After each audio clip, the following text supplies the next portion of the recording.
Ja saimniecībā nepieciešams izkliedēt kūtsmēslus, salmainus kūtsmēslus, nesatrūdējušus kūtsmēslus, tad, protams, ir jāizmanto mēslu kliedētāji ar vertikālajiem rotoriem, vertikāliem izkliedētājiem, kuri visu masu izsvaidīs un izārdīs vienalga, cik viņi būtu salmaini. Protams, ir jāņem vērā un jāsaprot to, ka precizitāte šāda tipa kliedētājiem nav tik liela kā horizontālajiem ar apakšā esošiem izkliedes diskiem. Tāpat arī darba platums nav šiem kliedētājiem tik liels, bet tik un tā jāsaprot, ka priekšrocība ir viennozīmīga, ka viņi spēj tik galā ar salmainiem materiāliem. Joskina kūtsmēslu kliedētājus skatoties un vienmēr tehniskās datus skatoties, ir 3 dažādi izmēri. Viens izmērs kubikmetri līdz giļotīnas durvīm, tvertnes kubikmetri. Otrs ir kūtsmēslu kubikmetri līdz giļotīnas durvīm. Tas ir domāts, ka ir kaut kāda čupiņa, kaudzīte virs bortiem. Un trešais izmērs ir vēl minēts, ka kūtsmēslu kubikmetri līdz izkliedētāju ruļļiem. Un kā ceturto var minēt arī, ka ir tehniski pieļaujamā kravas lielums tonnās. Man šķiet, ka godīgi vienmēr būtu salīdzināt agregātus, ja skatāmies tikai tvertnes izmēru, nereiķinot kaut kādu, ka būs kaudzīte. Un otra, protams, jāstāsta ir tonāža, cik ir tehniski pieļaujamās kravas svars drīkst būt. Tornado sēriju, tāpat kā Široko sēriju, mēdz saukt par šaurās kravas kastes kūtsmēslu kliedētājiem ar zemo grīdu. Tas ir tāpēc, ka riteņi ir iznesti ārpus kravas kastes, un patiesībā kravas kaste atrodas uz as. Līdz ar to ir iespējams izmantot daudz lielāka diametra riteņus. Šajā gadījumā tas ir 650, 75, 32 colu diametrs, kas ir ļoti liels ritenis. Tas samazina spiedienu uz augsni, samazina augsnes noblīvēšanos, un tajā pašā laikā lieliem riteņiem nepieciešams mazāks vilces spēks, līdz ar to var izmantot mazākus traktorus priekšā. Tornado sērijai ir 10 modeļi ar vertikālajiem rotoriem, 7 no tiem ir ar vienu asi, un 3 ir ar tandēma asi. Vairāk paskatīsimies tomēr tās vienasīgos modeļus. Tad vienasīgie modeļi kubikmetri tvertnes, kubikmetri līdz giļotīnas durvīm ir no 8,6 kubikmetriem līdz 15,6 kubikmetriem. Šis konkrētais Tornado ir mazākais no visas sērijas. Tas ir 5011 daisvītra 11V, kuram ir 8,6 kubikmetri liela tvertne līdz giļotīnas durvīm, un maksimāli pieļaujamā tehniskais krava ir 12 tonnas. Tornado sērija, ja skatās salīdzināt Široko sēriju, protams, vizuāli atšķirās ar krāsojumu. Spilgti zaļā krāsa.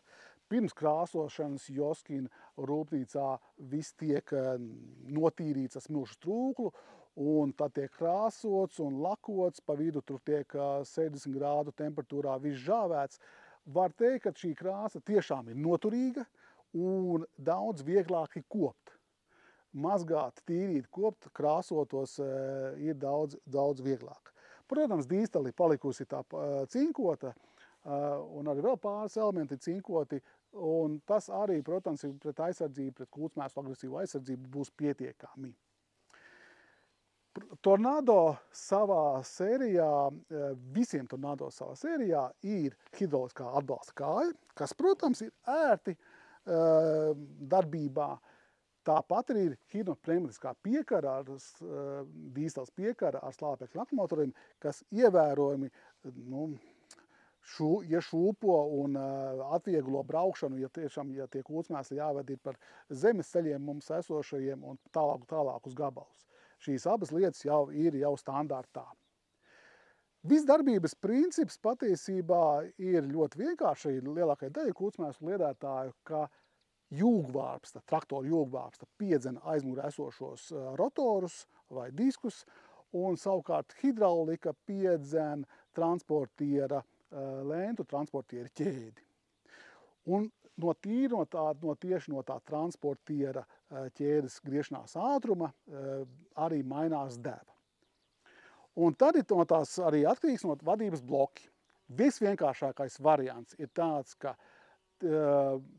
hidrauliku regulē no traktora, un tad jau nākamais variants ir Fertī 300 pults, kur ieceļ kabīnē un var regulēt transportiera ātrumu ar hidroelektriskajiem vārstiem. Un tāpat arī šeit ir iespējams reverss, jau ar pulti. Ja vienkāršākajā variantā reverss ir tīri no traktora, mainot traktora plūsmu, tad šeit jau ir ar reverss ar elektrohidrauliskiem vārstiem.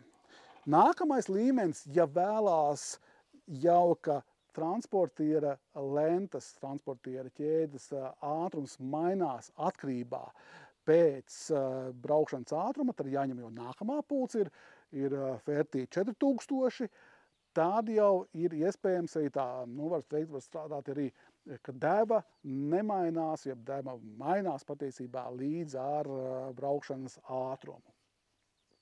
Protams, arī isobus vadība ir iespējama, kad jau visa šī vadība, piekabes vadība, patiesībā liela nekāda vadība tur nav. Ja, tātad ķēžu transportiera vadība notiek ar isobus palīdzību.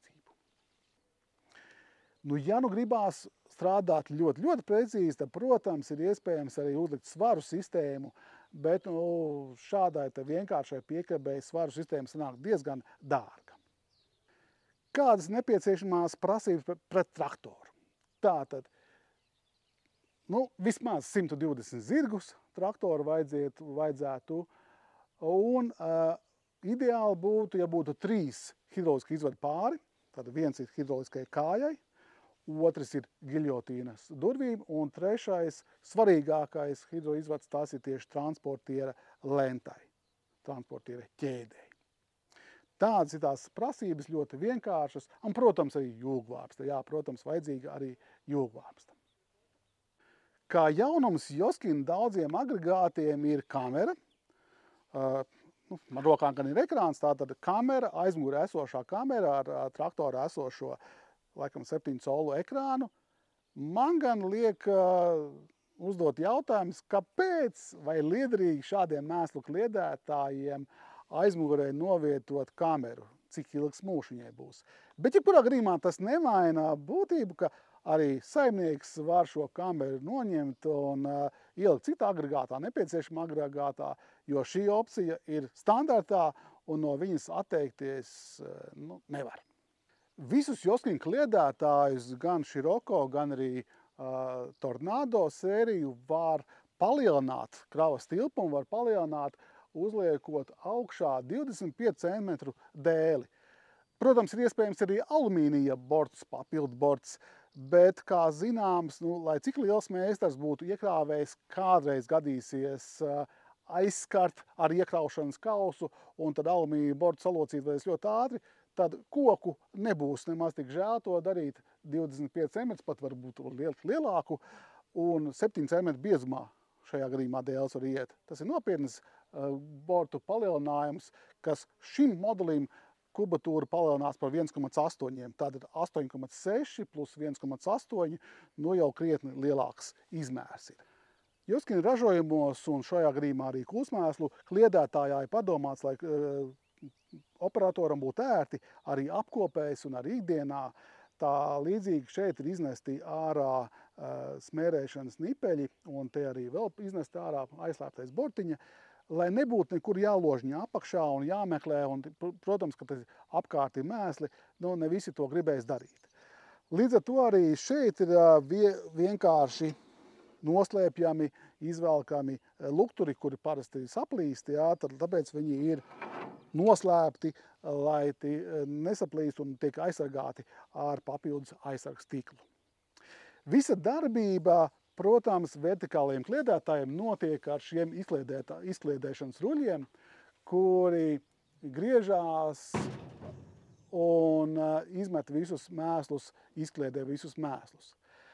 Scirocco sērijai šī caurule ir 190, nopaļojot 19 centimetri liela, tad Tornado jau ir 21 centimetri diametrā liela.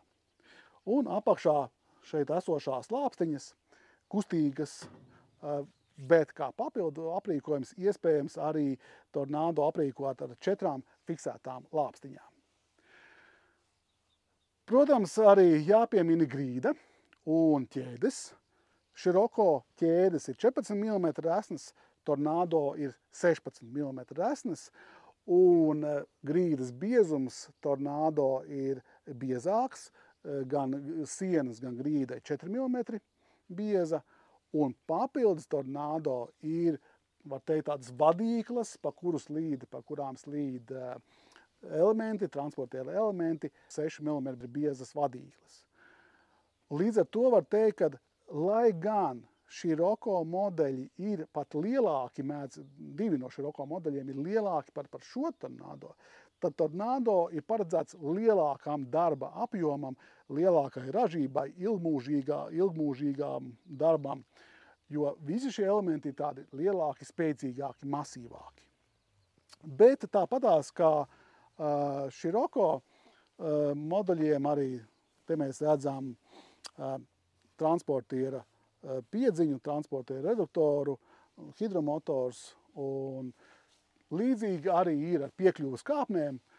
Ērti piekļuvas kāpnes ir šobrīd pieliktas transporta pozīcijā, kad pilnīgi pie sienas un tikpat ērti šīs trepes var ielikt tādā pozīcijā, kā mums ir jākāp uz augšā un apskatīties, kas kaut kur ir noticies. Ja jums šķiet, ka šis modelis ir nedaudz pa mazu, tad var skatīties uz modeļiem ar tandēmu asi, un līdz ar to tiem modeļiem jau kravnesība ir iespējama no 15 līdz 20 tonnām. Šoreiz tā šķiet esmu pastāstījis visu svarīgāko par Tornado mēslu kliedētājiem, un vēlos aicināt likt īkšķīšus par mūsu veidotiem sižetiem un līdz citai reizei par citu tehnikas vienību. Veiksmi jums visiem!